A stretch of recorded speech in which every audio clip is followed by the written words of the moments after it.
Hey, what's going on, everybody? This is your boy Jay Mason. Welcome back to another episode of Beyond the Album Cover, where we get inside the entertainment industry with those in the know and give them their flowers right here to be celebrated. With me, I have my boy repping VA, but is your favorite DJ in the 704. So whenever you see him in the Queen City or whenever he comes to your area, you know a time will be had with my bro, DJ B Man. B Man, thank you for coming on to the podcast once again, bro. Man, thank you for having me once again, man. For real. Yeah, man. So June, as we know, is Black Music Month, celebrating the achievements and the milestones within Black music.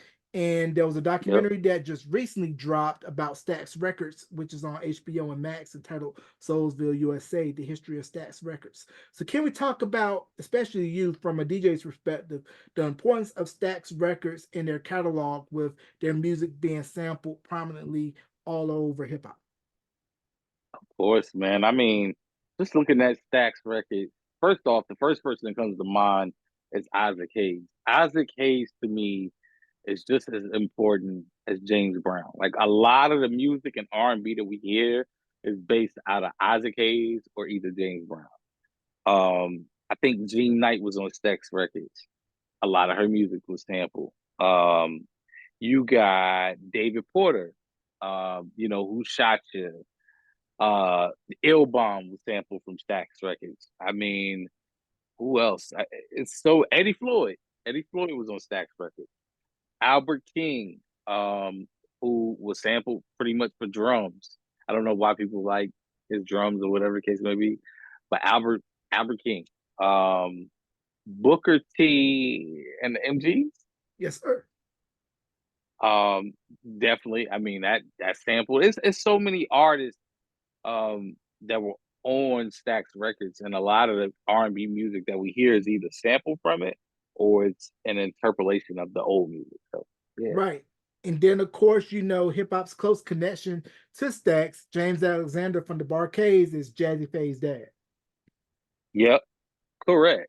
Which I did. I found it out like probably 2 years ago, which is really cool. Yeah, I found out about it. It was like maybe almost 20 so years ago. MTV, they did a special on Atlanta hip hop when the Atlanta scene was bubbling.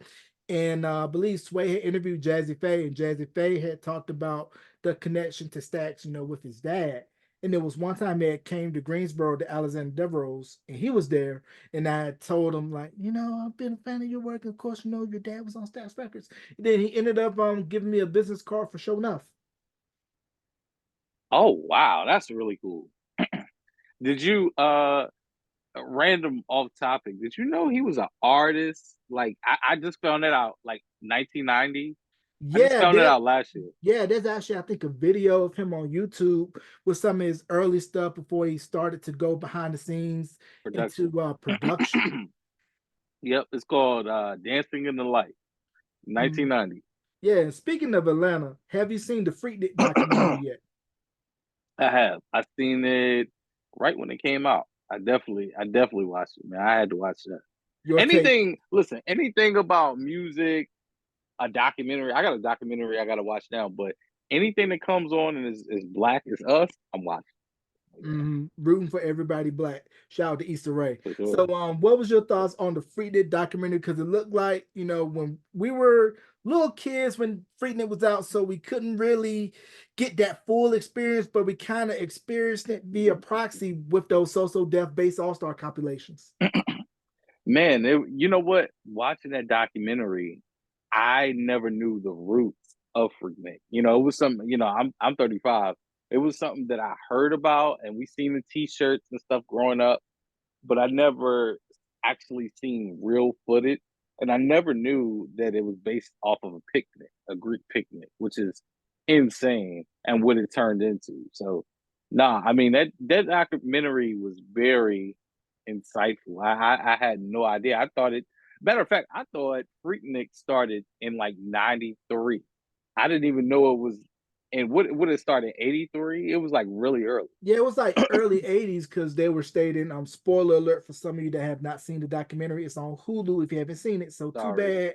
But Yeah. what happened was a lot of kids that went to school in the AUC, that's Morris Brown, Spelman, Clark Atlanta and the other Atlanta Center schools, they would have state clubs where you would find kids from your home state and would kind of be a clique. So they decided to Yeah. throw it together so that way for those who couldn't go home for spring break can have something to do. And then it ended up morphing into a national phenomenon where you had people driving from coast to coast to come to the A. Right, right. I mean, that's I can't imagine that happen. It's weird because I can't imagine that happening today. Like some of the stuff that happened in the past with our culture is insane, and that's one of them. Like to just start something and it becomes an annual thing, and people from all over traveling. I mean, basically just to roam the streets, pretty much. I mean, to me, it sounded like they had parties, but it wasn't official parties. It was kind of like partying in the street. Would you say so? Yeah, it was almost kind of like a informal kickback that got out to everybody else, and everybody just Yep. pulled up. Now I thought it was smart of LaFace to pass out the cassette samplers for Outkast while everybody was stuck in traffic, and that led to the buzz of Southern Playalistic, which we should mention that this year is the 30th year anniversary of that classic monumental Southern hip hop album. Super correct. Super correct. Like, I mean, we're in a different day and age. Everything is put on the internet now. So to think about actually street teams being out there, I mean, you were around for street teams when they were doing that. I mean, just to think of creative ways to get your music out there. I mean, you know, who would have known they would have blown up off of free? Yeah, man, which is crazy. And now we have Three Stacks putting out an instrumental album playing flute, and everybody's very receptive of it. And it's just to show how big hip hop has gotten. And also, I think didn't coming out hard by 8 Ball MJG come out in '94 as well. I'm pretty sure it did. I'm almost sure that you're correct. Yeah, so can we talk about the importance of 8 Ball MJG and what they meant to Southern hip hop? Because when you think of Southern hip hop, you think of course, everything out of Atlanta, Houston with Jay Prince, Rap a Lot, and the Memphis scene. I think some people look at it 3 6 Mafia forward, but 8 Ball MJG, and then prior to them, DJ Spanish Fly really put Memphis hip hop on the map. Yeah, nah. M Boy and MJG, definitely. I mean, it's not much. You pretty much said everything I could say. You're right. They are very, excuse me, they are very important to the South.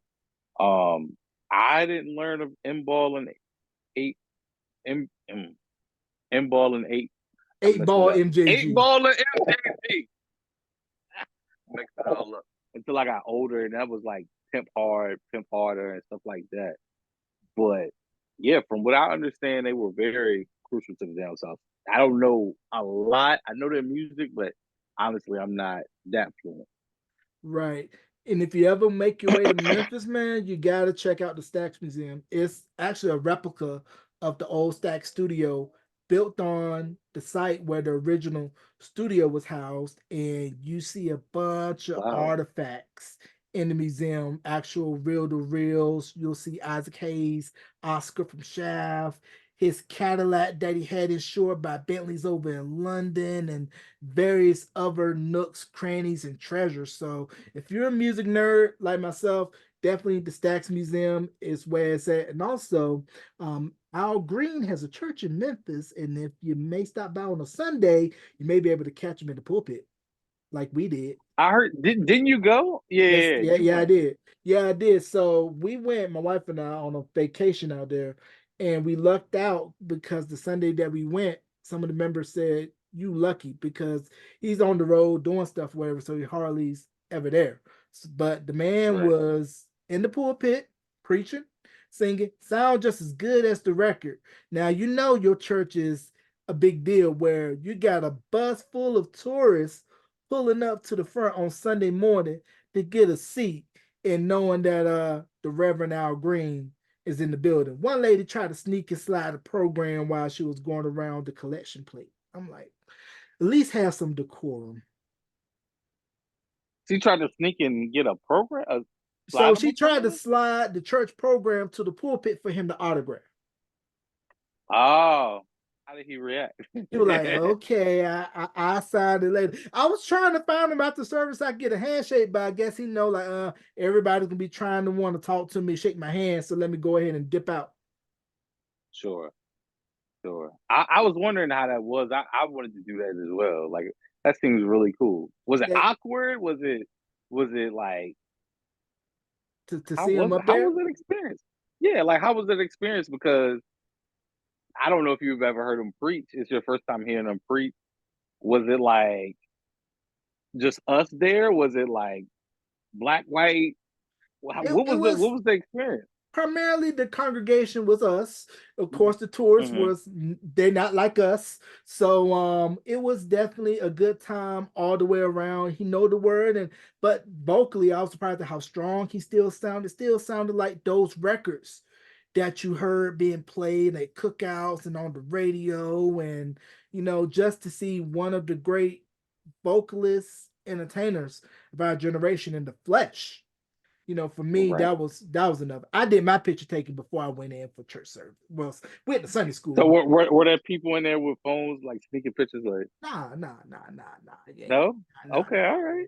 That's cool. Ain't gonna be doing that. You can get struck down if you try to do that, man. And but no, it was a good experience all the way around. Going to Memphis and also checking out Bill Street. Bill Street is definitely a good spot to check out, and also Sun Studios too. Sun Studios, Sun Records, the house that Elvis built, where he recorded a lot of his records. Million Dollar Quartet, him, Jerry Lee Lewis, Carl Perkins, all of them recorded there. And they would actually let you take a picture at the mic that Elvis recorded. They still have it. And they say that Sun is still an operational studio. Really?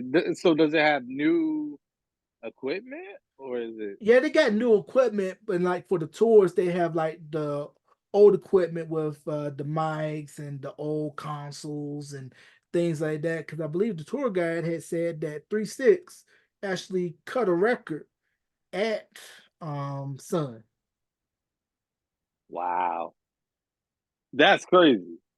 That's which crazy. which was dope. And then another funny thing when we was leaving the Civil Rights Museum, we passed by the arcade restaurant. Now, for those that know, that's the spot where 3 6 shot the Tear the Club Up video. And of course, Tear the Club Up was like the predecessor to our generation's fight anthem, Nuck If You Buck. Now, a lot of Right. DJs would get in trouble for playing Tear the Club Up because it was on the no playlist by club promoters because they said it would incite For a riot. sure. But I don't know if you saw the trailer for Knuckles, the series that just dropped on Paramount Plus with Idris Elba voicing Knuckles. In the trailer, they used Nuck If You Buck. Wow. You know what's interesting? I was just having this conversation with somebody else the other day, and I was like, man, do you remember a time like you just said? It was a time you couldn't play Nuck If You Buck anywhere. Anywhere. That was like you said, it was a big no-no.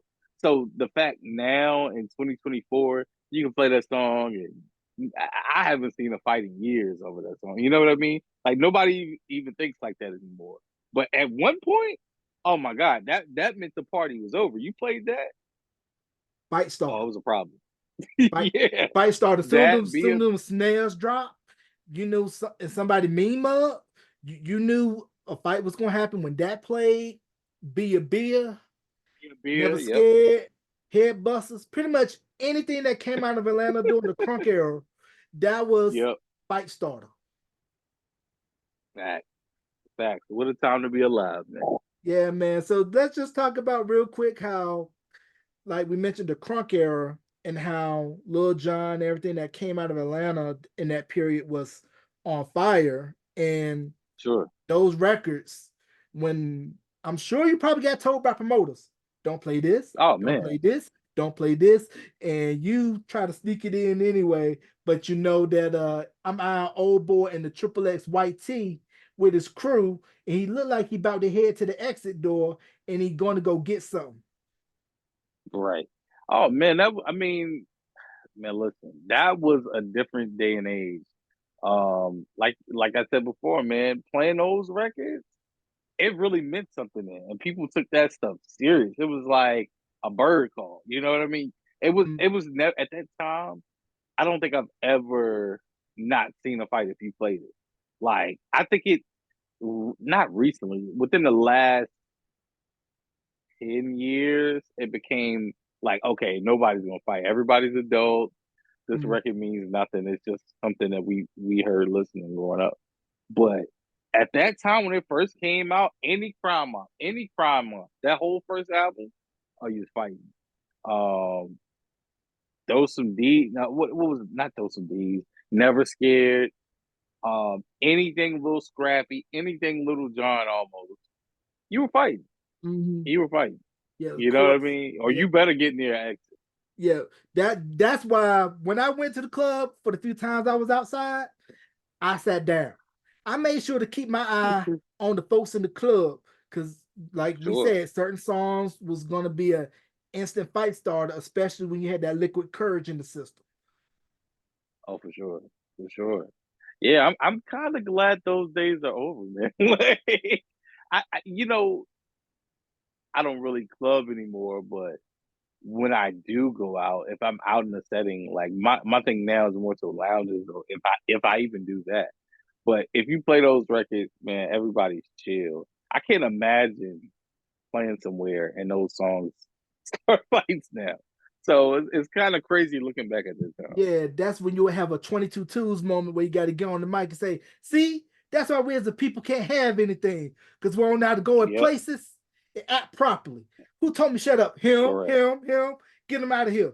Yep. It'll be one of those moments. But yeah, when I saw you had posted on your feed, you had DJ'd a private event and that joint drop and the energy in that feed felt like it was Greensboro nightlife circa '04 to '09, especially for those of us who didn't have vehicles.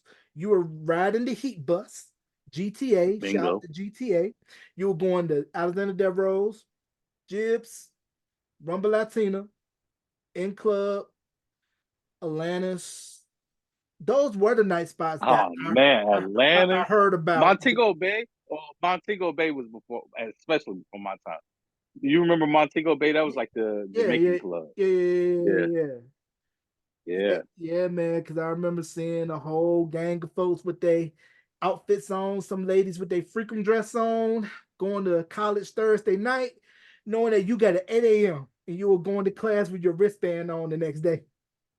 yep, yeah, man. Those those were the days, man. You know, I was just on YouTube, like looking at old videos from not Jabs. Who was the club? It was on High Point Road, right by the mall. And it's funny because they're Club by the mall. shooting on the video. Uh, shoot. It's past Alexander Devereaux, right? Yeah, it's way past. It's past. It's towards going towards High Point. That way, Oh, you know, with a it's a movie theater now yeah, to the yeah, yeah, left. It's like a yeah, Daryl's. It's yeah, right up there. yeah. Over by where Smoky Bones, that whole area is at over Yeah, there. yeah, yeah, yeah, yeah. Yep. Yeah, It's yeah. like a make. It's a Wendy's right beside it. Yeah. I It think I used know to what be a I think I know Wendy's. what you're talking about. I forgot the name of it. But yeah, that club. Oh my god, man! I've been there plenty of nights. They had shoot ups, and we would still go. Like they would shoot out, and we would be back the next week. So Crazy what's now. I don't know why I would do yeah. that. So was the shooting out taking place in the parking lot, and the fight will break Yeah. out there, and then somebody go to the car, get that heater, and Yep. pop, pop, pop. Yep. Yeah. And we would duck behind the cars and oh, this is crazy. I'm never come back. And then the next week we'd be right back. Yeah, that almost kind of sounds like a lot of kids now, they don't understand how big the skating rink was when you Oh weren't at man. the age of clubbing. Because at least in my Man. hometown, they would have on certain events during the month on Saturdays, they would have dances at the skating rink. And you have your little clique there. Me, I ain't skate. I just go just to socialize, see who there whenever I did go. Okay. But it was Okay, that's definitely the cool. spot for teens where you wanted that nightclub atmosphere, but you couldn't get into a nightclub, and the skating rink was the next best thing. Oh man, listen. So where I'm from, small town South Boston, we used to have these things called lock-in. quote unquote. I don't know if you're familiar or they did them in your Yeah, hometown. yeah, yeah. So it was, I think it was like $20 on a Saturday night, and they would have it once a month every Saturday. Well, once a month, on a Saturday. They had these lock-ins. You pay like $20, and ours was connected. So we had a bowling alley, a movie theater, and a skating rink. So you could walk literally through the building and be at the bowling alley. Then you could be at the movie theater. So they would take us to all these sections throughout the course of the night. So it may have started at 9 o'clock, 8 o'clock, excuse me, and you would get out of there at 6 in the morning. Your parents would come pick you up at 6 in the morning. So like you're dead tired when your parents come and pick you up. But it was some of the best times of my life, man. Like some of the best. I mean, hearing records, it's certain records that I remember hearing there, and I'm like, yo, half on a baby. I know this is not the guy to talk about right now, but R. Kelly. I Mm, remember the first time I heard it was at the skating rink. And some of those, when I hear some of those records, it immediately takes me back to Lockman, man. yeah, yeah. And you mentioned that guy from Chicago. Do you think today's generation of kids kind of lost the art of slow dance? Because I think we were kind of the last generation to kind of Yeah. grow up on that, where you play a nice little slow record, see a nice young lady, go up to her, say, "Can I have this dance?" And it ended up being like Dirty Dancing, Patrick Swayze style, where you put your hand right there, and if she ain't saying nothing, you try to, yeah, Yeah, right, yeah. right. Nah, yeah, that those days, slow dancing, you don't hear that anymore. Even at a party, they don't want to hear slow music. That's like a no no. Mm, But back in our day, I can't believe I'm saying that. Back in our day, that was like a big. That was the time you waited for it. You know what I mean? mm, But man, what a time to be alive, yeah, bro. We that, we grew up in such yeah. great times. Yeah, especially that one number where you see a dude slow dancing, he put that shirt up, put that hand up like this. Yep, yep, yep, yep, and yep, she, yep, yeah, yeah, she doing what she do, man. Cause I yep. remember, man. You remember school dances, man. Sound like Stacy from the Wood, man. Remember them dances? So, the Yep. dances, man. It was like the lights was down, chaperones nowhere to be found, and the records that was all during our era, Yep. all what was breaking loose, especially if wasn't nobody Oh looking. yeah. She be getting low on the floor, busting it wide open. Yep. Yeah, man. I mean, do they still slow dance I don't at think. all? I don't think so. I think if the kids did, they'll be awkward and it'll be like the guy in the Unforgivable video. Is like, you ain't no nerd. Could have sworn you were Right, one. right, right. I DJ'd a 15-year-old birthday party 2 weeks ago, Mm, and that was the first time in a long time that I really felt old. I was like, I'm literally going down the radio list. Okay, this is what they're playing on the radio. Let me play these records. Glorilla, Sexy Red was the star of the whole night, but they did not like these. They really like straight TikTok records, and you be like, "What is this?" So it's a different day and age, right, man. They don't like commercial hits. right. It's all TikTok and Instagram records. Right. So with everything being bite-sized, whereas in seconds, do you think that changes the listenership of how they view records to where they won't be able to listen to a full album and digest it, where they used to everything coming at them in waves and it's on to the next Sure, that you don't have time to really digest what you just heard. for sure. I think now with music, everything is quote unquote consistency. How fast you can drop records and how often you can do it. It's because I went through my Serato a couple of weeks ago, and I'm like, man, this came out in 2020. I forgot about this record. Like, and these are like, if you look from a DJ's perspective, we're still playing Milky Few Bucks. These records have stood the test of time. Swag Surf, but then I can't go back and play something from 2021, a Bia record or Coil Leray or Leroy, whatever her name is, because it has no staying power. Yeah, it's just a different day and age, man. I think people's attention span. I think a lot of music that comes out now is made more for shock factor. Like, how can I get these people's attention right now? But in 2 years, you forgot all about that record. You Right. know what I So mean? Or that yes, artist. yeah. So almost kind of feels like a gimmick where it's almost like wrestling, where you got to put a work on and hope to get pop and get over, Yep. and then you will rock Yeah. that for a good minute till it's time to go on to the next gimmick, like Hulk Hogan, Hollywood Hogan, NWO, all the different factions. So it's almost where you're constantly trying to think what's going to be the hook to get people's Yep. attention, and that kind of Yep. sort of delineates the product by putting out a glut of stuff to Yep. where you won't really have a lot of legendary artists for the newer. I don't know, but the artists like Prince, Michael, Whitney, Mariah, those that stood the test of time with deep catalogs. I kind of think that era Yeah. for this generation, they probably won't see that. What What are your views on it? That's how I feel too. I'm like, within the last years, say that we've seen anybody that has had star power like that. I think the last person that we've seen in the black community is probably Drake. And do we consider Drake, is he black? Uh Chris Brown, I mean that was what, 2006, 5? Mm, So 4. No, 2005. mm. So I can't say we honestly, I don't want to say we don't have any stars, but people with true talent, and people are going to continue to see them for years and years to come. Well, the How do you feel closest about that? the closest for this generation, funny that you mentioned this conversation.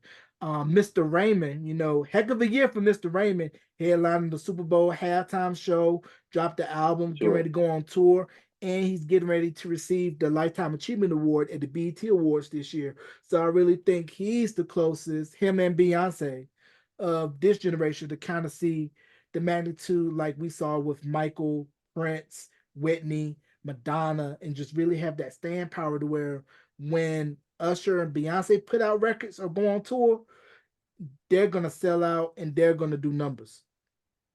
Yeah, yeah.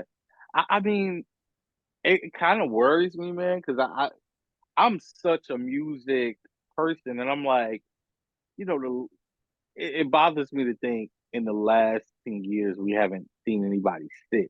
We had what, Cardi B at one point, but I mean, it was like a 3 year run, and then after that, it was done. Not done, but she she's not as hot as she was in the past. Right. Um, but yeah, man, music is in a weird space anyway. Speaking of which, off topic, have you seen this documentary of this guy who he was out of Shelby, North Carolina, and he worked at a CD plant. Is From my understanding, it's on like HBO Max. I'm about to, as soon as we get off here, watch it. But he used to work in a CD plant, and he would bootleg movies. Back in the day, it would be like message boards, and they would have the album link, Mhm. they would have the advanced copy and things like that. This guy was had a server in his house, and he would steal the CD, and he had basically like a Patreon or whatever you want to call it, and he would have people pay a monthly subscription to subscribe, but they would get any CD that they wanted, and they could download it. That's Nah, how stuff started getting leaked. nah, Yeah. now I hear that. I know Paramount Plus got a doc called "How the Music Got Free" that's getting ready to drop, which is going to talk about that whole scenario. And of course, for those of us that was on Kazaa, LimeWire, BearShare, Uh, Morpheus, willing to risk an antivirus just to get some free yep. music, we were in there. Yep. His name was Dale Glover.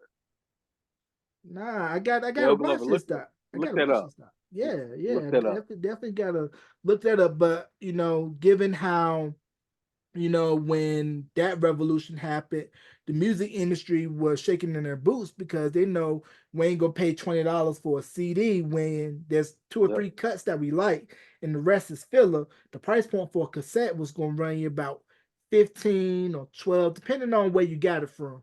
But it was Yep. where the industry had to realize that the rabbit now had the gun and they had to pivot because as we saw, they thought people would still go to record stores, buy CDs, buy tapes, and we said nope. Yeah, yeah. Nah, I mean, I definitely remember the days of going to record stores. Camelot Music was my music store of choice in Danville, Virginia, and sitting there listening to records and before I bought them, because spending 10 to the tape I think was 9.99 at the time, the cassette, and then the CD was anywhere from 15.99, or it could be 12.99 if it was on sale, up to 18.99. It just depends on how hot the record was. So that was a different time, man. Remember they used to have the listening stations and You'll get like a 30 oh second man, preview yeah, of yeah. each track. You had to make Sophie's choice. But like, do I want to buy this CD or do I want to buy this CD? Now, if your parents are really conservative and you want a particular album that had some spicy sentence enhancers, they took you to Walmart or Kmart, rest in peace, to go get that clean edit. Wait, Kmart used to sell clean CDs too? I think all of the big box chains had it where they wouldn't sell it unless it was a clean edit. If it was like rap or anything that had that parental advisory sticker, I think they didn't sell it. They just sold like the Okay. clean records. And it's crazy because I mean, even in my corner, my parents didn't allow me to listen. I used to sneak and listen to parental advisory CDs, but I had everything. Like to this day, I still got those CDs. I got like Harlem World. I don't know if you remember Harlem World with Mace Group. I got their album clean. Like all these albums that Mm, came out then, I got them clean, and it came in handy because if I ever have to play those songs, I got them clean because I got them on CD. mhm. Everything I had was clean. I mean, even the most random stuff I had to clean. Right. Yeah. So this was funny, right? So I was on Facebook the other day. You know how they have those sponsor ads that pop up on your feed? Well, there was a Sure. Dryers ad, and they did a mashup of Cruising by Smokey Robinson and It Ain't No Fun. Hmm. And I'm sitting there thinking, I'm like, if they knew what Snoop was talking about, it wasn't ice cream and cinnamon rolls. Yeah, right. Right. Yeah, Guess who's man. back in You the know what? It's crazy because about 2 years ago, I'm into like I'm a nerd, man. So I collect like sessions of songs mm, which have the individual files. So I got the acapella, mm, the horns by itself. mm, I got that session. There's really no clean version to that song, so I had to make a clean version. I played it on the radio about 2 weeks ago, and people were hitting me. Yo, you got the clean version, so ain't no fun. I'm like, yeah, I made it because there is no clean version to that song. yeah, I mean, when you're talking about that type of thing, you can't be clean. Now, if you think about it now, when the songs that were out when we were kids, I'm like, Yeah, oh, I'm sure a lot of teachers was doing heavy screening at school talent shows. You couldn't do Freak Me, couldn't do Downtown, couldn't do yep, Lose Control, couldn't do Knocking the Boots, couldn't do anything Bobby Brown could have a word that you probably made sneak a pelvic thrust or hump the floor. And you're yeah. like, oh, this is But you know what's crazy? I was saying that too. But those records now, compared to what's going on now, mm, are like rated. Compared to what's said, think about a talent show and they perform a Sexy Red record. Like, man, mm, I would hate to be those teachers today because I would be like, yeah, I'm gonna take lunch on the talent right, show because all right. they have right now is those records. Yeah, because when I first heard WAP, I was like, oh, this is definitely Straight up. straight up triple X, make put it in your mouth, sound like a G-rated record. And Yeah. when Put It in Your Mouth came out, that was Man, that considered was what? obscene. Now, when I first heard Video by India RE, I was like, she sampling Put It in Your Mouth. And I'm Yep. sure there was probably some DJ for the first time who said, I'm gonna kill him with this. I'm not the average girl in your vid. Chicka, chicka, put it in your-" And then like, oh, and then Yeah. like, oh, the transition was nice, but the song content wasn't. Yeah, man. Yeah, I mean, what was that? Probably was one of the most. I mean, at the time, me growing up, I think the craziest song, "Put It in Your Mouth," was definitely one. I was like, "Whoa!" "Kaya," "My Neck and My Back." When Oh I heard yeah. that, I was like, "My God!" Oh yeah, that was a BET Uncut staple.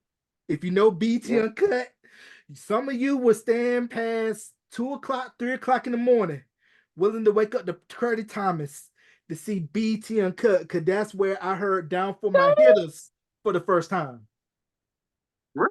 On Uncut? Yeah, they had the uncut video for Down for My Hitters, and that's where I first heard it. That's another record that's a fight starter, because I've heard like some high school Oh bands yeah. actually play Down for My Hitters, and there's actually a video of a high school band playing Masterpiece Ice Cream Man.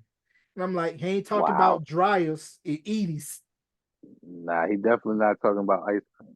Nah, yeah, I still say in that video, that's the cleanest car I've ever seen in a rap video. That white Lexus, and of course, you see young Yeah, little Romeo all up in the video. And with New Orleans, to believe that the Super Bowl will be in New Orleans this year. And then, of course, Rock Nation is part of the halftime show. So hopefully they can give us what we want. Because what we wanted for verses, we wanted No Limit and Cash Money. That's what we yeah, wanted. So can we talk about the influence of both of those labels, with both of those coming from the 504, and how Juvie, because of the tiny desk, he's going to go out on tour to celebrate the anniversary of the monumental record that says taking over for the 2000s. That's for man. the generation for our ladies, what Scarred was for those that was in the early 90s listening to Uncle Luke and Two Live Crew. Correct. Man, listen. So it's one of those times I remember like it was yesterday. The first time I heard the 400 Degrees album, I was at a cookout and my cousin had a Dodge Durango truck. No, Dodge Dakota. It was like a black truck. Well, he took me on a ride. He had just got this truck. It was 1990, 1998, 1999.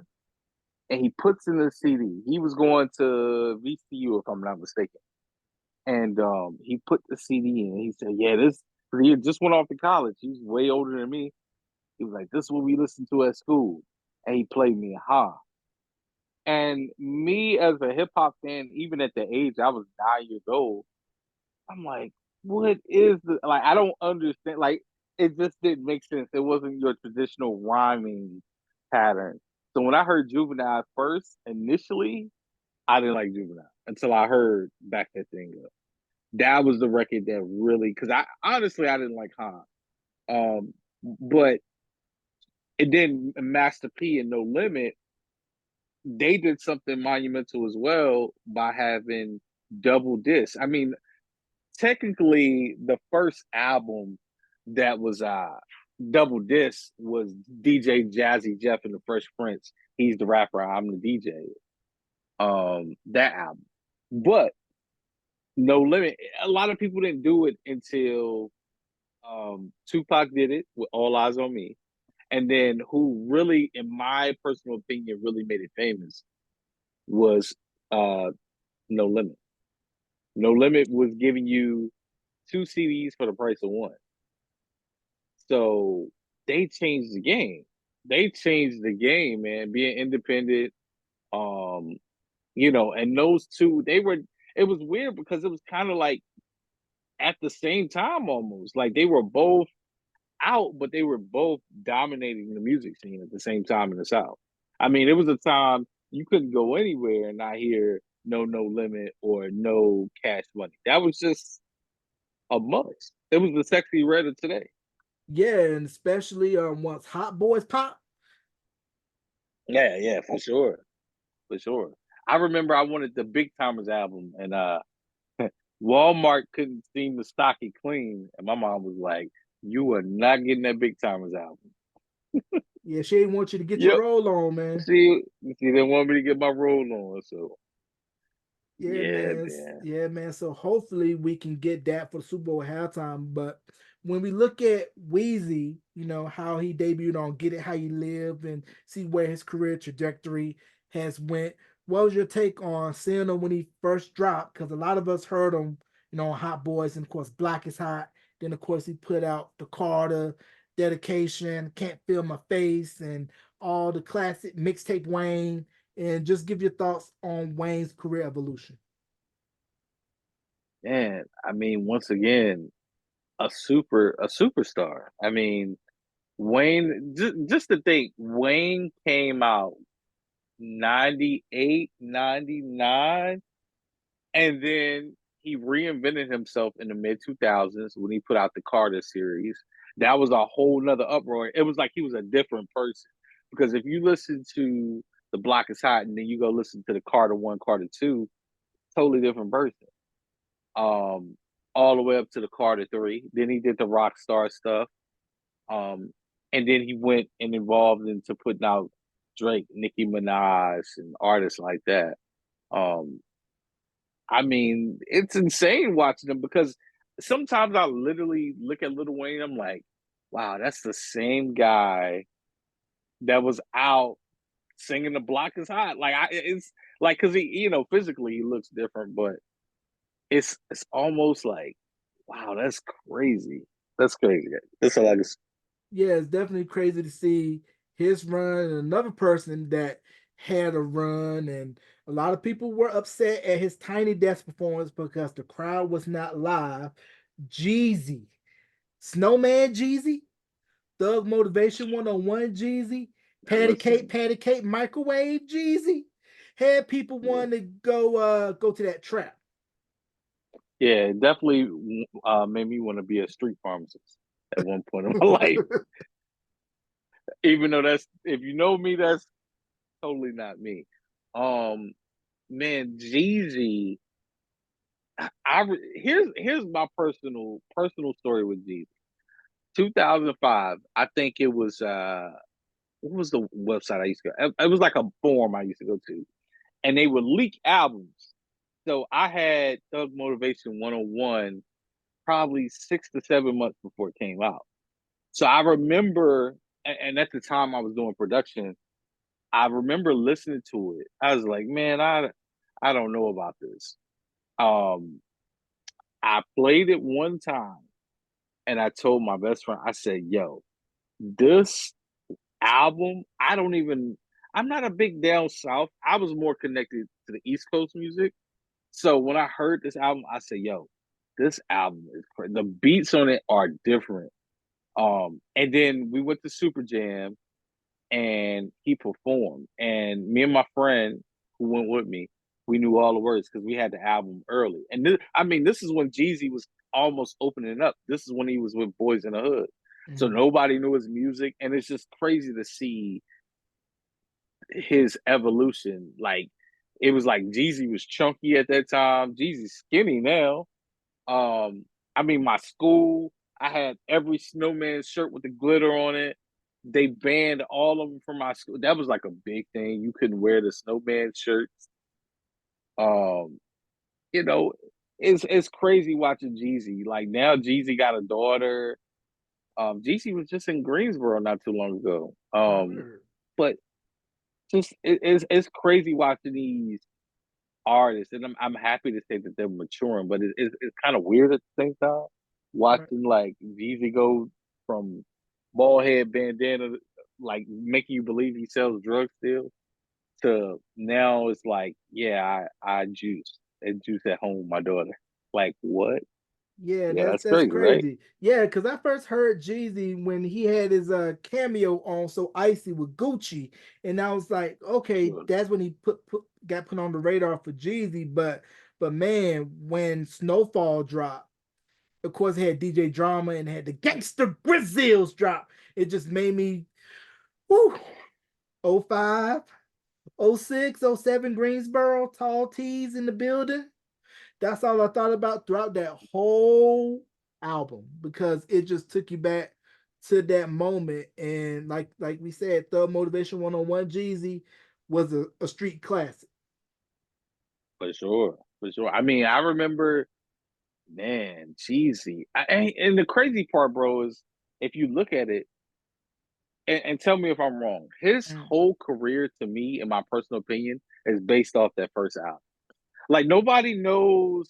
People know songs here and there, but they really zoom in and connect with Thug Motivation 101, the album that we all love. Everything mm, else is just kind of fillers. right, Like he got gems, right. but that album and the Recession, those Mm. were the two that people kind of connect with. But even more than the Recession is the Thug Motivation 101. Yeah, it's definitely a street classic album, just like how Freeway's first album, Street Classic. That's another movement that don't get talked about enough for what they did. Rockefeller. State Property, Beans, Freeway, Chris and Neve, Skinner Sparks, Petey Yep. Crack. That whole Yep. movement was because there's a clip Insane. of Freeway. He was at a Sixers game and they played What We Do, and of course, us in the crowd was feeling it, especially this one chick in the hoodie. As soon as he started talking about when the heat stopped working and the heat started working, he gonna rob me a person. She had the hoodie up, looked like she was about to go 730, dog. I mean, that record, shout out to Just Blaze, produced that Yeah. record. And State Property, I think they don't get talked about enough with what they did. Like I said, Freeway's first album, classic. Of course, Beans catalog, classic. The Becoming, In the Air, which a lot of people don't know was produced by the late Heavy D. Yeah. I don't, you know what's funny? I don't think, of course, Rockefeller. I mean, that was another movement within itself. I don't think we talk about Heavy D enough, man. He doesn't get, in my personal opinion, he does not get acknowledged. We would not have Jodeci.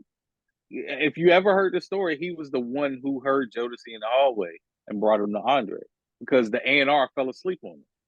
So I mean, we wouldn't have Jodeci. It's certain artists that we wouldn't have without Heavy, man. Like, and I feel like the music industry just, I don't know what it is. It's kind of like they overlook him, but Heavy is a very important piece to music. Yeah, it definitely is. If it wasn't for Heavy, no Soul for Real. And he produced some stuff on Carl Thomas' emotional album when I was looking through the album Yep, credits, like Summer Rain, Hey Now. I'm yep, like, oh, yeah. And then of yep. course, his work as an artist, Heavy D and the Boys, shout out to Eddie F, one of the forefathers for what was to come out on Uptown, them, of course. I'll Be Sure was affiliated with Uptown, signed with one through Warner Brothers. The girls, they were signed to Capitol. Groove Be Chill, Which, that. yo, shout out. You know what's funny? You said that. One of my homies, and I just connected with him, is DJ Bilal. Which, if you look at House Party, he's the dude to sleep in the thing. He's in Groovy Chill. So Bilal, that's based off in the movie, is based off his character in real life. Oh, word! I That's did. the I did homie, not know that. That's a little fun Bilal Miller. fact. Yeah. Fun fact right there. And while we're on the subject of Uptown, what's your take on, we've all seen the video and we know now that some radio stations are pulling his stuff off of the catalog. Some are even going as far as pulling off Bad Boy stuff because of what's happening, with Diddy, with the video, with him beating on Cassie, which don't condone, you don't hit no woman, you don't do that. But where does that put you as a DJ, knowing how integral Bad Boy was to widening hip hop? And now with everything that's going on, to where it's very problematic. It's difficult, man, because one of when you think of hip hop, you think of certain records.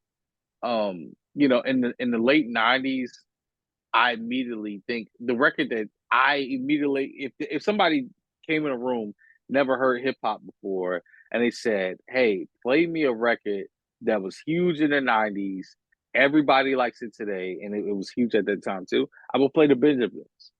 So the thought of not being able to play the Benjamins ever again, like whenever I play that record, it just gives me cold chills. That beat is just different. Mm. Shout to Ron Lawrence and I forgot who made the beat, but D Dot. the Hitman, D Dot. Yeah, it's just I feel weird not playing that record, and not playing the Come With Me Godzilla record by Puff. I'm cool with that. You can take that, but you can take that. But the Benjamins, oh man, like that's the one I'm like, oh man, I'm never gonna be able to play this again. Or even like if you really say anything he's featured on, he's on One More Chance remix. That record is still huge. Like you play that any and everywhere, people know that record. So it's excuse me, it's kind of hard for me to accept that we may have to do what we did to the Chicago guy. Same thing. Yeah, I mean, we And can't. they're just talented, man, but we don't condone that over here. Yeah, nah, we don't do that here. I mean, the not be able to Harlem Shake, do the ad libs, say take that, and pop bottles, and you can still do the Dame Dash dance, and but just to know that that catalog is on the verge of possibly getting canceled, it's something, And have you heard Rhapsody's project yet? Please don't cry. I haven't. I heard it's really good. It's dope. It's dope. It's no skips. No skips. Oh wow. Five Mike Worthy. I mean, Rhapsody, she's always been consistent. She brought it up where, if she wasn't a woman, she would be put in the greatest to ever pick up a mic category conversation, but we tend to want to have labels, but Rhapsody has been a certified spitter ever since I saw her on the BT Cypher when she spit, and I was like, yo, she could spit. And of course, she's from 252. So I gotta support the hometown. So, if you haven't heard Please Don't Cry, definitely gotta check it out. She got hot features on there. She got Miss Badu on there. She got Wheezy on there. She got a whole bunch of other features. So definitely check that out. And while we're on the subject of NC, have you caught the documentary May the Lord Watch for Little Brother? Yes, I did check that out a couple of months ago when it came out. That was really good, man. And I'm a fan. I'm a huge fan of Little Brother. Actually, like I always thought were ahead of the curve. Just the thing. I mean, even Ninth Wonder. I remember being in Virginia and like, oh man, he's in Durham. Like that's next door to us. You know what I mean? Like he's making beats for Jay-Z. Like that was unheard of. So Ninth and Fonte and Big Pooh, I always liked their music. Always. Right. Always. From the listening, the Chitlin circuit, all the way to their last album. Yeah, man, and because I remember coming a Little Brother fan when I was at UNCG when I first started DJing at UAG. We would have CDs and they had the listening. And Right. when I first heard it, I was like, I had to tell Jack Bonnie, who was our GM at the time, burn me this copy. I need this. I gotta have it. So, And what album was that? the listening. The listening. Yeah. Yeah. Yeah. It took me a minute to grow on Minstrel Show because I had such a soft spot for the listening. The listening is in my top 10 of favorite hip hop albums of all time. And it went very well put together, nice with the beat. And then of course, once Minstrel Show dropped, that was when they ended up going to Atlantic. And I felt that the material and the casual listener not getting that it's a satire, it went over their heads. And I think that kind of what contributed to, them not really having the mainstream success like they should have. And also, too, they were before social media. They were right around when social media was in its infancy and not everybody was up on it yet. Yeah. So my story with Little Brother is a little bit different. I came in at Mr. Show, and then I had to do my homework and go back and listen to the records before. So when I heard the Minstrel Show, at first it was kind of like, at that time, listening to hip hop, I'm not even referring. I was really commercial. It was Jeezy. It was. I mean, I listened to hip hop, East Coast hip hop, but it was anything that was mainstream. So I had to like. I think I was cleaning my room one day when I heard the Minstrel Show. I was like, oh, this is not bad. They not like boom bap rapping. It's like, okay, listen to this. They actually saying something. And then I just kept listening to it. I'm like, oh, this is actually really good. So then after that, it went back to the Chitlin circuit, the listening, and I became a fan. Hmm. Yeah, and that Fifth and Fashion skit, even though they had to play the 252, talking about a Hosky, North Carolina, which is like about hour 30 minutes east of where I'm from. But that whole album was hilarious. And with the Monono skits, Hills. Manolo Hills, and you get a bus pass to the UBN studios. I got to go get me a Yeah, UBN hoodie from the Little Brother website. If you know, you know. Now, yep. that St. Percy Louis, Miracles. Percy Miracle, sweet, sweet Percy. So St. Louis, a lot of people forget once Nelly blew with Country Grammar, that opened up the door for St. Louis. You know, you had Chingy, you know, right there. I mean, it just recently got played in a Yep. AT&T commercial with Carmelo, Big Perk, Kendra Perkins, and TJ Ford. And then, of course, Jaquan with Tipsy. Man, just can we just talk about for a minute how St. Louis pretty much had the world in his hand because when Nelly exploded with Country Grammar, and then of course Hot and Her took him over the top. So can we just talk about just how big St. Absolutely. Louis was for a point in St. time? Louis at that time, man, like the St. Lunatics, Nelly. Um, I mean, Nelly was huge, and it's so hard looking at these artists now because the young kids have no idea how big these artists were. I mean, even looking at artists like 50 Cent, but Nelly. I mean, Nelly was huge, bro. Once that country grammar album dropped, and then once he did Hot in Here and Ride with Me, out of here, out of here. You remember he dropped the Sweatsuit album, which Yeah, was the double disc. Yeah, yep. yeah, that was right around when Vocal was popping and Apple Bottom He had his Show own was clothing popping. line. Yeah, I think Apple he could bring Bottom back Apple was Bottoms was for his some his whatever. line, right? Yeah, Yeah, yeah. Apple Bottoms was his. Yeah, Baby Fat Women love was Kimora Kamora Lee. Lee, Kamora Lee, yeah. And women loved apple bottoms. That was Gucci in 2003. That was Gucci. Like women loved apple bottom jeans. She had the apple bottom jeans on, had the Timberland looking heels, and that black baby fat jacket. And she Baby lay fat jacket. and she Yep. laying down on the desk, saying she's Yep. sick. Correct. Yeah, yeah, yeah. You know what that Man, meant. I'm sick. I'm like, yeah, you sick, all right. Yeah. It was like a uniform. It's weird. Everybody knows that outfit. It was like the universal outfit for teenage girls. Yeah, yeah, that was definitely the universal outfit, along with when throwbacks was in, and the long tees, Mitchell and Ness, and Fabulous.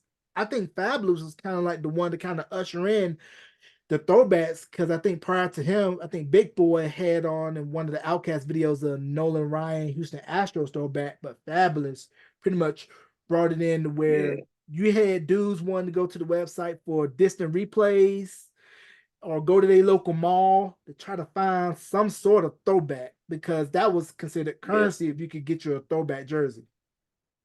Man, I so a little story about me. I used to collect throwbacks at that time, and I that's all I would wear. It was either white tee, black tee. It was nothing in between. Oh, it was a label called Mesquite. I used to Mesquite. wear it too. I used to wear Mesquite, but if it wasn't those, I wasn't wearing it. Yeah, I think that's how Rich Paul had said that's how him and LeBron met. Cause I think he was selling throwbacks, and then him and LeBron became tight, and then of course it led to everything that we see now with Clutch. Yep. Yeah, man. I mean, throwbacks at that time. I mean, they still. It's funny you said that because I was just on the internet looking at how much they are now.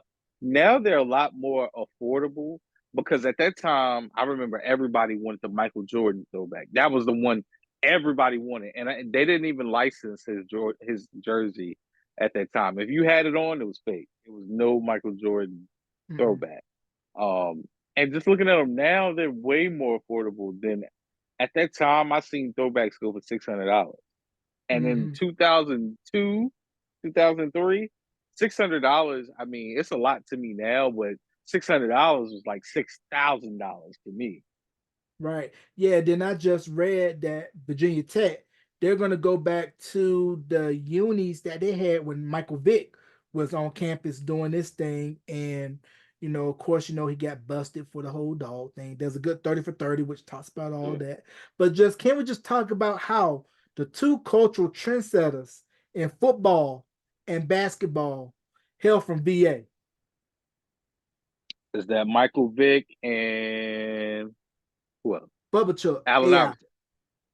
Yeah. You know what's crazy, man? Allen Iverson lives here in Charlotte, so I could like I'll be DJing and he'll just be there. I'm like, that's Allen Iverson. Like another person that I don't think people realize how big he was at the time. He set a lot of trends too, as far as dressing, the cornrows. Like you just never knew what he was gonna put on, and people basically followed whatever he did. He was just like a fabulous, like huge. I'm not a sports person, but I do realize who they are. Michael Vick, same thing, man. Mhm. VA. Yeah, man. So AI walked so that Ant-Man from Minnesota can run. Now, Ant-Man, I think he's one of the next faces of the league. He's straight out of Atlanta. And when you hear him talking in his interviews and everything, he has that Atlanta swag to where you want him to put on a record and start dissing folks. He just brings that type of energy. And Yeah. speaking of bringing energy, let's talk about Kendrick and Drake. How wheelchair Oh Jimmy man, is pretty much taking a whole bunch of L's right now. man. I never really thought we see the day where that happens, but I'm the hater over here because as much as I like Drake, I think it's time to evolve. I feel like Drake has been making the same album for the last 10 years and he's been getting away with it. So I'm ready. I feel like every couple of years it's usually somebody who takes the crown. And I'm like, yo, how long are y'all gonna let Drake have this? And I'm biased. I'm a Kendrick fan. I think I connect more with Kendrick, although I like Drake. Um, but the whole time I was rooting for Kendrick, I was like, yeah, Drake is good. He can't see this guy lyrically. It's a difference between being a good song maker versus an artist or somebody with talent versus somebody who can rap. Mm, Kendrick is in a different class to me. And when I seen it, I was already like, yeah, Kendrick is going to win this. Like, you know, it's going to be a lot of biased people that are going to vote Drake, but mm. Kendrick is just different, man. Yeah, and to tie it back to what we were talking about with Memphis earlier, Drake's uncle is Teeny Hodges, who played on a lot of the high records, where Al Green recorded and lead guitarist, rhythm guitarist for high. And then of course, other uncle, legendary bassist Larry Graham of Sly and the Yep, Family Stone and later Graham Central Station. yep, for sure. Yeah, so he definitely has the musical roots, and with Larry Graham, with him being connected later with Prince. I believe they said he was the one that turned Prince on to being a Jehovah's Witness. And to tie it back to hip hop, Prince didn't allow a lot of his records to be sampled, which was surprising Not at when all. MC Hammer had When Doves Cry on Pray. They said that he played it for Prince. Prince gave it the stamp. But when Tennessee came out, it was an unauthorized sample because it sampled Alphabet Street, the Tennessee part. Yep. And I think Speech had told a story about how when Prince found out about the authorized sample, instead of making them yank it off the shelves, he was like, give me a flat fee and we'll just let it go. I never knew the story behind that. It's weird looking at those old records where people were getting away with sampling Prince. Because now, I mean, even today, you put 2 seconds of Prince up on Instagram, a video, they're yanking it down. His estate does not play about anything. Like to this day, you put anything up, they're taking it down. So it's crazy seeing, the Tennessees of the world pray where it's a direct rip of the song. It's not even they jacked a little part. It's literally a loop. So yeah, Yeah, crazy. yeah. And speaking of that man from Oakland, they say he don't let the shiny pants and the dance moves fool you. Everybody said Hammer was gangster, move with hitters. You know, Redman told a story about how he made a sneak diss on one of his records, and Hammer had to see him. Yep. Yeah, man. Nah, you know, that's somebody I was a fan of because you got to think I was born in '89. So when I was 2 years old, my fish was named MC Hammer because I was that much of a fan. MC Hammer was huge, and I just it's funny we talking about him. I just seen a DJ named Cash Money, legendary Cash Money. He posted that he collects things. So he has Hammer had a toothpaste in the '90s. I didn't know that. I knew he was down with Pepsi. Was it Pepsi? Yeah, Pepsi. It was Pepsi. I knew he had the dolls, the cartoon, but I didn't know he had a toothpaste. Yeah, Like, how did I miss that? I didn't know about that either. And of course, you know, he had KFC.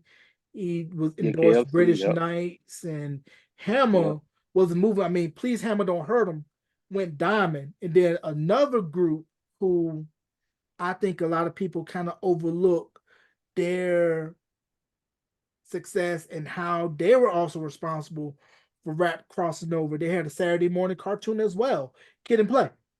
Get him play for sure, for sure. Yeah, man. Kid and play. I mean, once again, I watched their cartoon as well. So Yeah, I don't know if I told you, I met Play twice. He came to Greensboro because there was like an urban film festival that would get held on the campus of UNCG, and I would go to that. And I saw him there. So the first time I saw him, I was kind of like fanboying out. I was like, yo, you play. I did the jump over the foot joint. I was like, that's Michael Charles Duncan, aka Blade Brown. I dare you to hit him. You know, he'll be like, yeah, man. But Kid and Play, man, I mean, what they did for hip hop, you know, with the House Party movies, Class Act, the cartoon, and how they really brought fun into hip hop, and with them coming from the camp of the Idol Makers with Herbie Lovebug, who we don't talk about enough. I'm He talking about enough. doesn't get his credit. You know what he did with them, Salt and Pepper. I believe Salt and Pepper, Kwame was a Kwame. part of that camp. I think Sweet Tea was a part of that camp as well, and how you know that whole movement really was something because they were all about okay, when Salt and Pepper do their thing, we're Right. gonna slowly integrate Kid and Play in because if you notice, they were in the Shake Your Thing video, and it was kind of like a setup for them to launch before they ended up putting out Too Hype, Getting Funky, and all of their records. And of course, they exploded once House Party dropped. Right. Right. For sure. Yeah, man. I mean, boy, Herbie, Kid and Play. I was fan of all of them, and we talk about. I always have a story, but same thing with me. I met Play.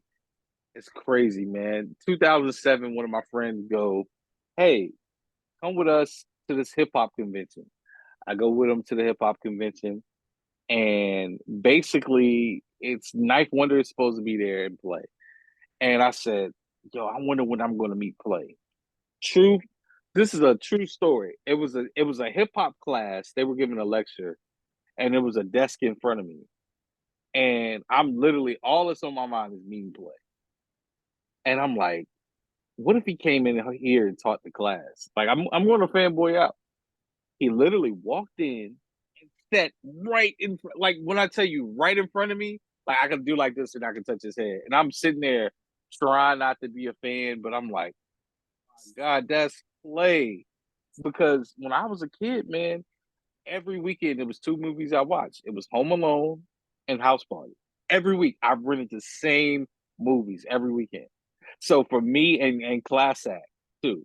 So for me to see him in the flesh, I actually have a video from him and a picture with him. And my friends were geek because I had met a lot of celebrities at that time, but I never fanboyed like I fanboy when I met Play. Period. Mm. Yeah, and speaking of fanboying and you know culture wise, we're gonna shift to R&B and how I think right now what we're seeing with New Edition with their Vegas residency, they just added more shows to the residency, coming off of the success of the miniseries that dropped 7 years ago on BT. It did numbers. To me, one of the most spot on casted biopic miniseries ever. I mean, they literally casted it perfectly, with the way that everybody in the cast embodied the members, and for them to pull off Brooke Payne's choreography with ease, Yeah, yeah, yeah, yeah, yeah, props to you. yeah. So can we just talk about the legacy, the standard, the influence of New Edition to the culture together and as solo acts to where 40 plus years later, they're still standing, selling out, Insane. and it's any heartbreak. And insane, man. That's another thing, man. We see New Edition, and like you said, they're 40 years in. Will we see that ever again in life? I mean, as long as you in Ireland, I don't think so. And it's amazing that they were able to break off and do their own thing in different groups and different solo acts. Bobby, then you had BBD, then you had Johnny by himself. You had Rap Trezman by himself. I believe that's Ricky Bell went solo for a little bit Mm. in the late '90s, but and then they get back together. Bobby, then they get right back together and tour again, and people, it's like no matter how old they get, they're like the Frankie Beverly and Mays of that time. You know what I mean? Mm. Like people gonna go see New Edition. They could do the same show 1,000 times. Um, they're just that good, man. But they put in the work. Yeah, definitely that because by the time Candy Girl dropped in 83, they were already veterans in the game because they formed in 78 and they were cutting their teeth on the Boston talent show circuit. So 5 years before the World Song, they were already honing their craft. So Brooke already had them nice and right before the World Song. Right? And a lot of people do not understand. Prime Bobby Brown, 88 to 92. This man milked Don't Be Cruel for 4 years, had a 4 year run off of that Yeah. album. I mean, he probably had kids wanting to do My Prerogative, Don't Be Cruel, Tenderoni for the school talent show, and sneak a pelvis thruster or floor hump in there. I mean, Bobby was, if it wasn't for him, no Usher, no Chris Brown, No Chris Brown. no Nope. Omarion, no any male that was able to mesh hip hop and R&B. All of it started with Bobby. Yeah. No, you're 100% right, man. 100% right. I mean, I keep seeing this clip recently. I'd never actually seen the episode of him on 227, but that scene, his ankles look like springs, man. I'm like, that dude was a whole different person. Like the way he was moving at the time, he was Chris Brown at that time. Yeah, man, because MCA should have released I'll Be Good to You as a single. And then, of course, that record was produced by Teddy Riley. And, of course, Teddy Riley, Guy. And for some that don't know, I believe Damon Hall was enrolled at Virginia State University in Petersburg. And then had to end up leaving once Timmy Gatlin left. And he came in, take his place. And, of course, Guy ended up of course, blowing up with Groove Me, Piece of My Love, everything off of that first album in the future. And then if Teddy not settled down in Virginia Beach, we wouldn't have the Neptunes. Yep. And I actually got to visit that studio, Future Studios. like right the weekend burned down there, which it was crazy, man. It was in a parking lot. It was like a vet on the left side, and it may have been like a T-Mobile, like a phone store, and it sat right off of I think Virginia Beach Boulevard. And if you rode past it, you would never see it because it's like tucked away. Like this is the T-Mobile, this is the studio right here, so you would Mm. never see it. But it was right there, and just to see something where Teddy Riley was, Rodney Jerkins came, Bink, the Neptunes, Tammy Lucas, what's my man's name? Anyway, a thousand people. Michael Jackson, uh, Patti LaBelle, all these people came to Future Studios in Virginia Beach. Incredible, man. I mean, it's funny. I was just listening to an unreleased Pharrell record from '92. Teddy, what's your? Let's talk about this. What's your favorite year what Teddy was producing. For me, I'm starting to realize it was probably from 92 to probably 95. That's where I think he shined the most, production wise. I say 87 to right around that time frame because you gotta think about it with 87. You know, he sweat Make It Last Make, Forever. He did yep, that whole album. That album, when you yep. think of New Jack Swing, that is number one. Then of course to follow that up with Guy's debut album a year later in 88.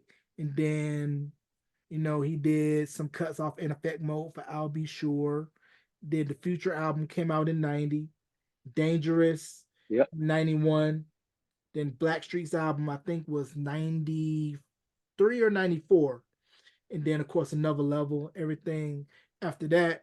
But the one record that we don't talk about enough in Teddy's arsenal, he said that this record was the one that pretty much said, I'm not going to quit the biz. Because it's right after the split with Gene Griffin and GR Productions. And Benny Medina. This is Bobby Brown? No. Benny Medina called him because he was at Warner Brothers, and he had asked Teddy, "Hey, we need you to do a remix for this record. We want to Oh really man, I milk the don't want to record." fall in love. Yep, bingo. Man, my favorite remix of all time. I promise you, that's my favorite remix of all time. Yep, that is it. The I Don't Want to Fall in Love remix, but for Jane Child. Jane Child. Yeah, that was Yep. the record that really gave Teddy the juice. Like, hey, I can still do it. I'm not gonna leave the biz. And another producer we all know, of course, Success Musically, and the stuff that he did with TLC and everybody else that came after that, Monica, Dallas Austin. Dallas Austin. Now, I don't know if you heard his interview on Questlove Supreme. He talked about when he was doing the Cooley High Harmony album for Boyz II Men. He said he took those records to Gerald Busby. Gerald Busby like, yo, these are great records. Dallas told him, these are just the rough cuts. These are the demos. Gerald was like, put them on the album anyway. Oh wow, I didn't know that. Yeah, those are the demos.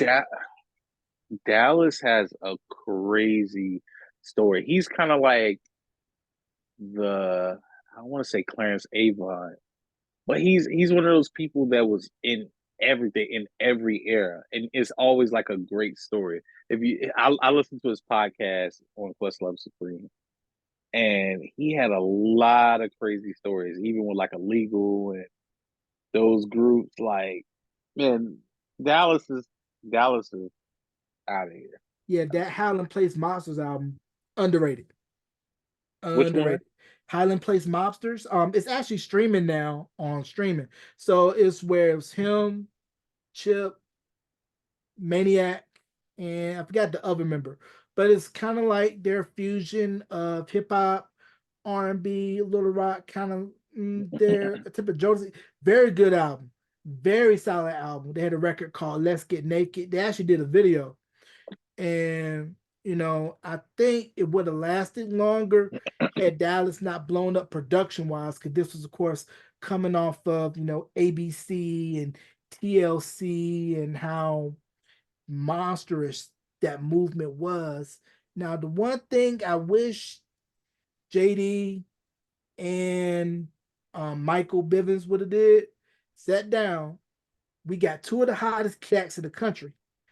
They're from Atlanta. Let's put them on tour. Yep. ABC and Kris Kross. Yeah, that would have been nuts. ABC and Kris That would Kross. have been nuts. I mean, people. Kris Kross. I mean, they Another were on tour with Michael Jackson. They were in the Jam video. They had the Sega CD Make My Video. Jump was an international smash hit. Shout out to DJ Nabs, by the way. Bull City native. Shout out to DJ Nabs.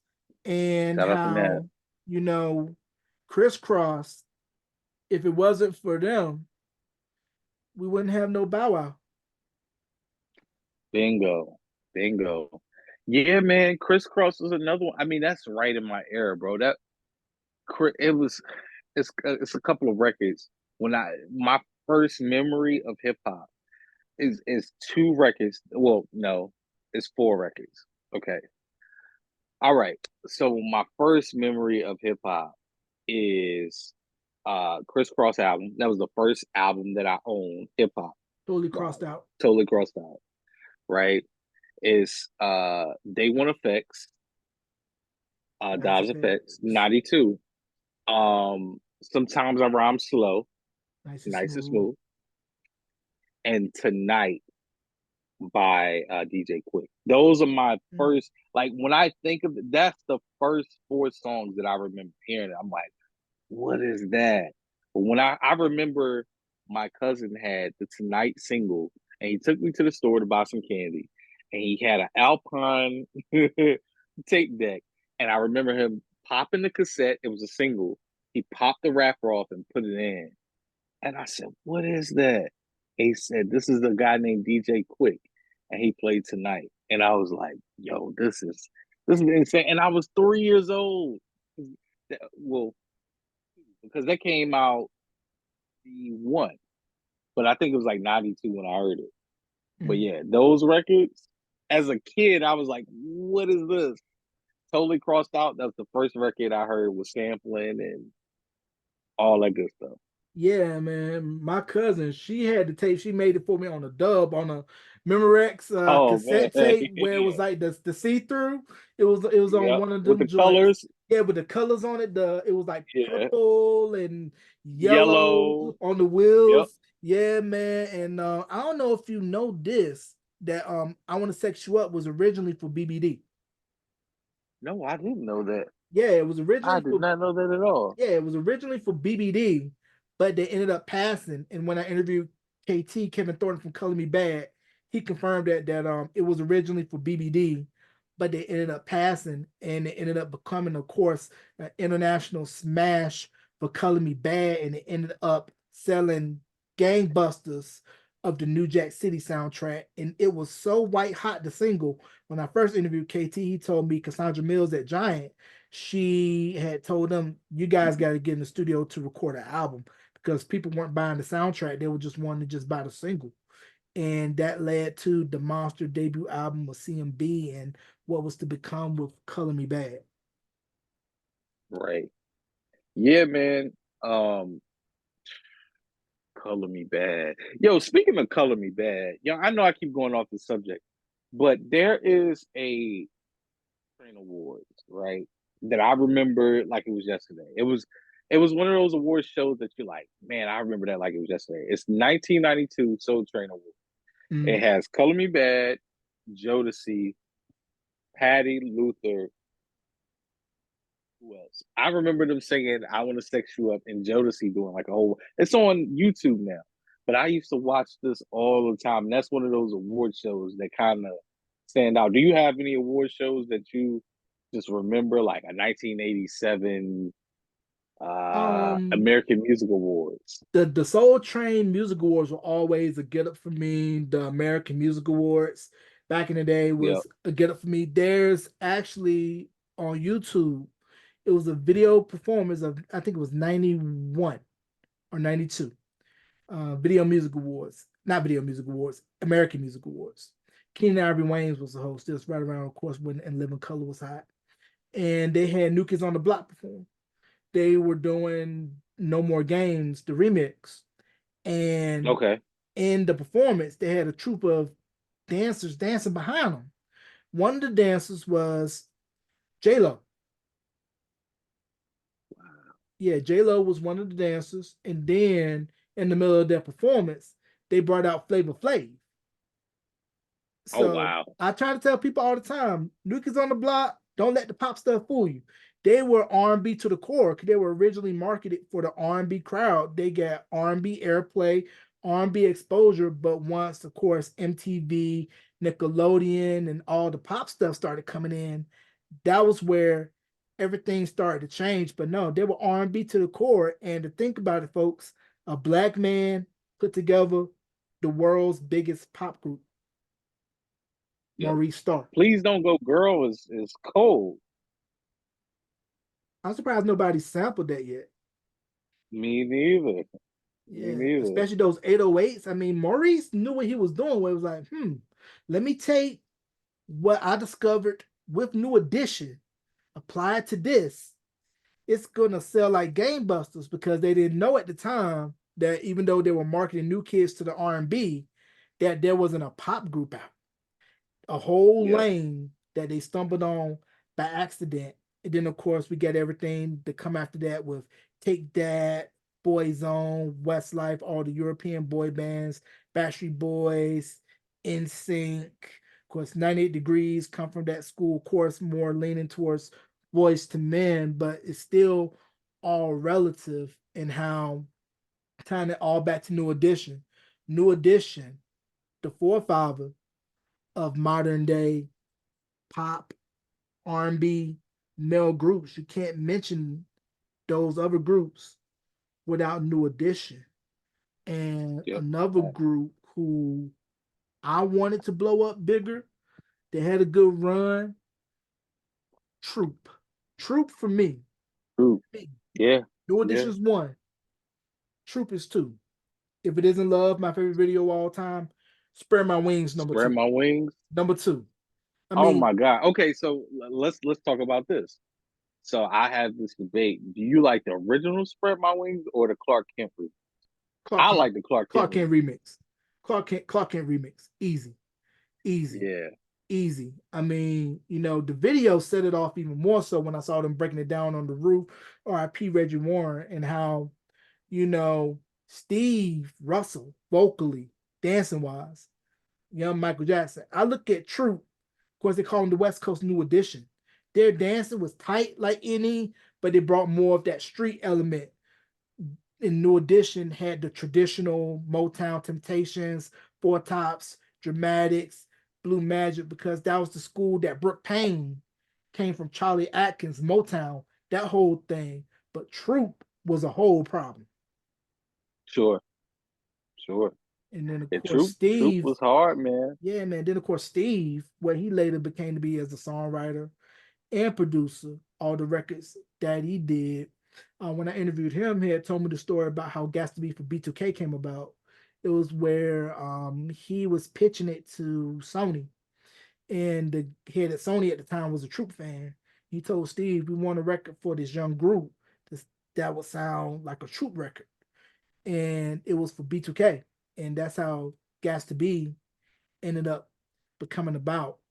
And then the record Turned Away by Chucky Booker, right? Of course. It's literally Spread My Wings. It's the same record. I got a backstory for that. When I interviewed Chucky, he told me that Turned Away was originally a Troop record. I believe it. But what happened was he played it for Sylvia Rhone, who was head of Atlantic. And Sylvia Rhone told him this record's gonna go on your album. And he tried to tell her, no, this is Troop. She was like, nah, this your record. And then once he told the guys, like, nah, Sylvia said I gotta keep it. They were like, nah, we want a record similar. And that's how they got Spread My Wings.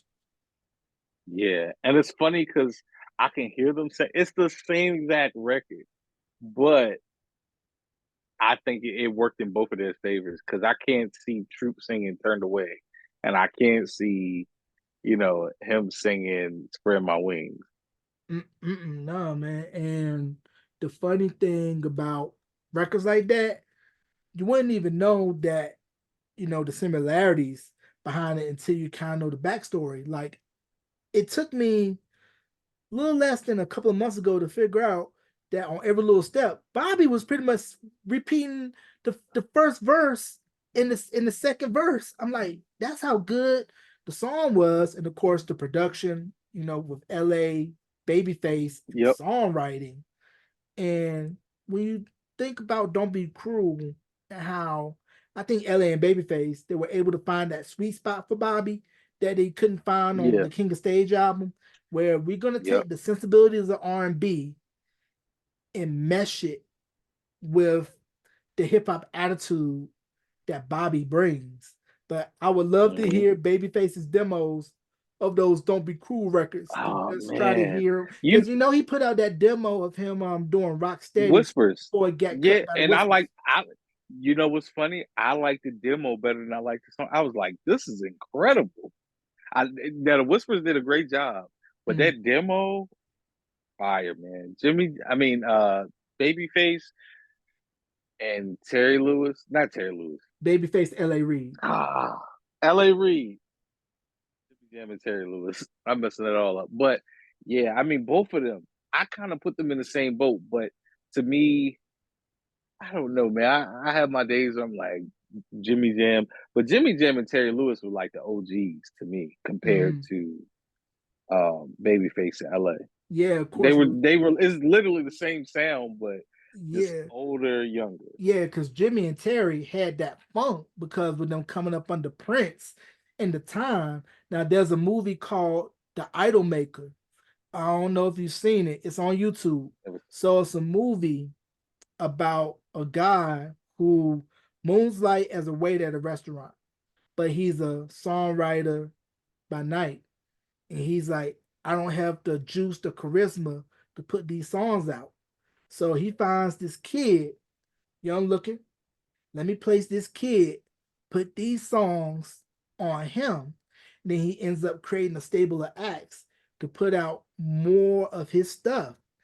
And I say that to say that they had said that that movie served as an inspiration for Prince for the time to put out all this excess content they wanted to put out.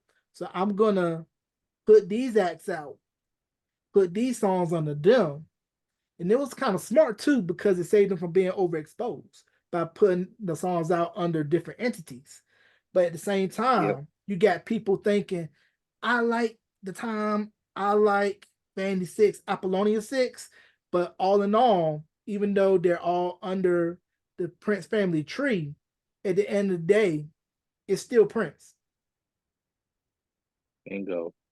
I Off subject. Have you ever went to Paisley Park? No, that's on my bucket list. Okay, okay. That's on my I was bucket wondering. I list. know you would enjoy that too. I've never been myself. It's on my Nah, bucket list. that's on my bucket list to go to is Paisley. And you know, when you think about the time, Morris Day, and with Jam and Lewis and their production, you know, if it wasn't for Clarence Avant, rest in peace, you know, North Carolina native from Climax, North Carolina, outside of Greensboro. If you have not seen the documentary Black Godfather, definitely check it out.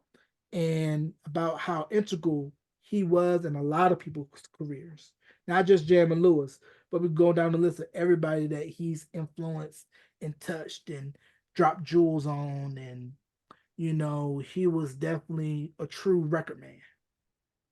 Yeah, yeah, definitely, definitely, man. Another person we don't talk about enough is Roger Troutman. I feel like he doesn't get enough. Mm.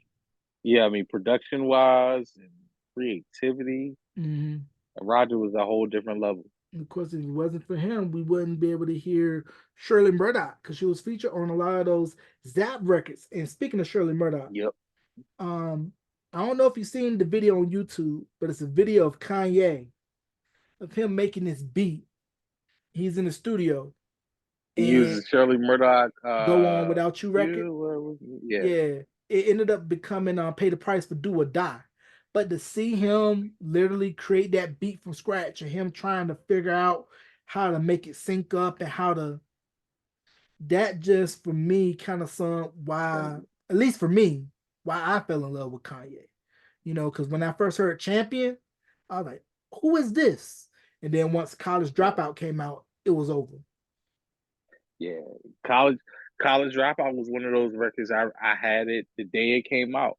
I went to Camelot Music and bought it and brought it home. I swear, bro, I literally stood at the listening station and I heard the songs and I said, "This is a classic." I was like, "This is different." I Mm, brought it home, listened to it. I'm like, "Man, this." I still have the original CD that I bought, but wow. Kanye. Do you even listen to new Kanye or is it? It's been a minute since I listened to any stuff. I mean, as an artist, you have to grow and you have to evolve. But I think, at least for us, we have a soft spot for Backpack Yay, where it was like, oh, this is a breath of fresh air. And speaking of Backpack Yay, kind of coming within that era of boom bap hip hop, you know, Common and Pete Rock is about to drop a project together. I believe it drops next Yeah, month. yeah, yeah, man. It, It's always refreshing to get something new, man. I'm excited about hearing that. Yeah, I'm excited about hearing that. But before we go, I want to ask your opinion on this. Do you think now the snap dance era has gotten more appreciation than it did when it was out? Because I couldn't stand it when it came out. Because when I first heard Laffy Yeah, Taffy, I was like, what in the world is this? But now when you play that, White Tee, oh, I think they like me, lean with it, rock with it, probably even watch me crank that Roy. I believe they're from Orangeburg, South Carolina. The artists will yep, watch me yep. crank that Roy. How those dance records really gotten a stronger appreciation now as the age, like even swag surfing has become like the black national anthem. As soon as you play it, everybody starts swagging, surfing, and teach me how to Dougie, of course, too. So what's your opinion about those dance records becoming more revered now than they were at the I time that love they're it, released? man. I love it. I love it because I feel like at one point, and I still feel it a little bit, but I feel like we were stuck in having '90s parties. Everything was about the '90s. But as time goes on, man, we're getting older, and the generation that are created memories at that time, that was their time. So we have to move up. So right now, we should be celebrating the 2000s, and then 2010s is going to be next. And then, when you and I are walking with a cane, we'll be celebrating the 2020s, I guess. But I think I'm glad to see the 2000s music shining and still reigning supreme because we can't just keep '90s in it to death. I feel Yeah. like that is like that. I mean, that's the golden era to me. That's when everything was just it was talent. It was like refined talent. The '80s was good, Mm. but to me, '90s is where it was like, yo, everything is good. Like everybody's good. The colors were vibrant, but the 2000s were a time too. It was good music in 2000. The Yeah. snap music was weird to me. Like I was the same when I heard Laffy Taffy. I heard all these records. I was like, ew, because I'm one of those people. I'm like you. I really love music, so music instrumentation for me is a Mm. must when I listen to Mm. music. That's probably why I'm not a big trap. Like listen to music today, I'm like Mm.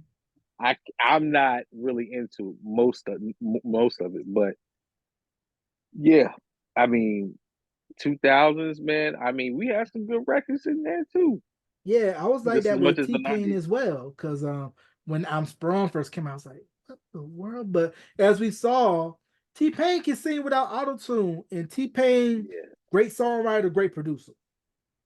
yeah, yeah, yeah, man. I mean, it's time. It's time that we start celebrating different years. We can't stay in the '90s in 2030 and be having '90s parties. That's the equivalent to having what in the year 1990 having a party celebrating the 1950s.